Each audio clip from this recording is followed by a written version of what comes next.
იშვიათი ადამიანი ხარ ბაზარზე, რომ მას დამაფიქრა მარკეტინგის გადაფასებას. პროდუქტი გაიყიდება იმ შემთხვევაში, თუ მომხმარებელი ამაში ხედავს ღირებულებას, როგორ ეხმარება მისი პრობლემის გადაჭრაში. MVP უნდა გააკეთო უეჭველი, არ უნდა გადაყვე რაღაცებს, რასაც მნიშვნელობა არ აქვს. იმაზე მეტი უნდა მქონდეს შენს პრობლემაზე ნაფიქრი, ვიდრე შენგან.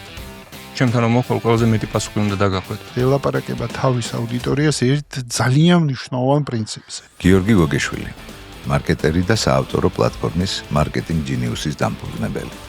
გიორგი იქცა იმ ძალად, რომელმაც ათასობით ადამიანის და ასობით კომპანიის წარმატება შესაძლებელი გახადა. წლებია ბიზნესის დამფუძნებლებსა და მეწარმეებს ასწავლის, როგორ შეიძლება სწორი მარკეტინგული სტრატეგიითა და მცირე რესურსებით გაყიდვების მომენტალურად გაზრდა.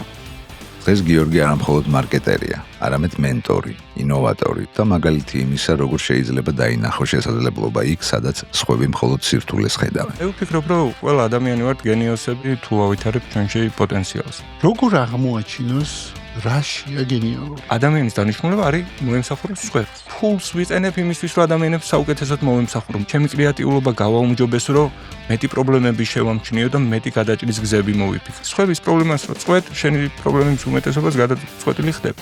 კონსულტაციაზე გავყიდე 128,000 ლარის სერვისი და მომხმარებლების ხელით შეიქმნა ჩემი პროდუქტი. არ ვიცი, ვიტყოდი, რომ ყველაზე მეტი ბიზნესის ცხოვრება მაქვს შეცვლილი საქართველოში.